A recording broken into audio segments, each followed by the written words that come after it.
जरूर इस आदमी ने कोई बड़ा गुनाह किया है, इसी वजह से अल्लाह इससे नाराज है। देखो इसकी हालत, ये कोई नबी नहीं, ये तो एक गुनहगार आदमी है।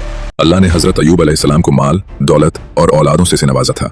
हजरत अय्यूब अलैहिस्सलाम उस वक्त अपने कबीले के बहुत मालदार सरदार थे और बहुत खूबसूरत भी थे। हजरत अय्यूब बहुत बड़े इबादत गुजार भी थे। वो अपना ज्यादातर वक्त अल्लाह की इबादत में गुजारते थे। लोग आपकी बड़ी इज्जत करते थे। लिहाजा हुआ कुछ ऐसा कि हजरत अय्यूब अलैहिस्सलाम का अचानक से सब कुछ बर्बाद हो गया। उनका घर अचानक से गिर गया, जिसमें तब उनकी सारी औलादों की मौत हो गई। माल और दौलत सब खत्म हो गया और वो एक ऐसी बीमारी का शिकार हो गए जिससे उनके बदन का गोश्त गलने लगा। चेहरे पर फोड़े फुंसी होने लगे, जिन पर कीड़े पर पड़ने लगे। उनकी ऐसी हालत देखकर कबीले वालों ने भी उनसे नाता तोड़ लिया। कबीले के लोग उन्हें ये कहते कि जरूर आपने कुछ गलत काम किया है, जिसकी वजह से अल्लाह आपसे नाराज है और अल्लाह ने आपकी ये हालत कर दी है। लोग उन्हें ये भी कहने लगे कि ये कोई नबी नहीं है, ये एक बहुत बड़ा गुनहगार आदमी है। कबीले के लोगों को ये लग रहा था कि इनकी इस बीमारी से हमारे बच्चे भी बीमार पड़ सकते हैं। लिहाजा वहां के लोगों ने उन्हें कपड़ों में लपेटकर एक लाठी के साथ कचरे के ढेर के यहाँ छोड़ दिया। इतना सब होने के बावजूद हजरत अय्यूब ने अल्लाह की इबादत करना नहीं छोड़ा और उनकी बीवी उस जगह पर ऐसी हालत में भी अल्लाह का शुक्र अदा करते।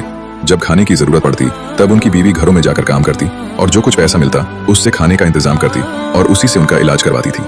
जब हजरत अय्यूब अलैहिस्सलाम की हालत बहुत ही ज्यादा खराब हो गई, ये देखकर उनकी बीवी ने आपसे फरमाया कि अल्लाह आपको बीमारी से शिफा क्यों नहीं दे रहा। आपने आपकी बीवी से फरमाया कि हम न जाने कितने ही सालों तक खुशहाल रहे, अगर कुछ साल मुसीबत आ गई तो क्या हो गया। अल्लाह से इस बीमारी की शिफा के लिए तब तक दुआ मांगनी है जब तक ये बीमारी पूरी तरह से सही नहीं हो जाती। आपके बदन पर जब कीड़े बाहर निकलकर जमीन पर गिरते तो आप उन्हें वापस अपने बदन पर रख देते थे और कहते थे कि शायद अल्लाह ने इस कीड़े का रिस्क मेरे बदन से ही लिखा है। एक वक्त ऐसा भी आया जब कबीले के लोगों ने हजरत अय्यूब अलैहिस्सलाम की बीवी को भी काम के लिए घर पर बुलाना बंद कर दिया। ये सब देखकर उनकी बीवी बहुत रोने लगी। आपकी बीवी को इस तरह रोता देख फिर हजरत अय्यूब अलैहिस्सलाम ने अल्लाह से दुआ के लिए हाथ उठाया और कहा कि ए अल्लाह, तू रहम करने वाला है, अपने बंदे पर रहम फरमा। बस इतना ही कहने के बाद आसमान से एक आवाज आई कि ए अय्यूब, अपने पांव जमीन पर मारो।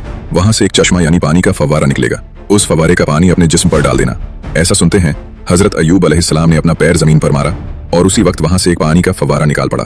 आपने उसका पानी जैसे ही अपने जिस्म पर डाला तो उसी वक्त आप बिल्कुल सही हो गए। आपकी बीमारी बिल्कुल खत्म हो गई और आप फिर से जवान हो गए और हजरत अय्यूब की बीवी को वापस जवानी बख्श दी। उसके बाद आपकी जिंदगी में फिर से माल और दौलत और खुशहाली आ गई और अल्लाह ने आप दोनों को 23 बेटों और 27 बेटियों से नवाजा।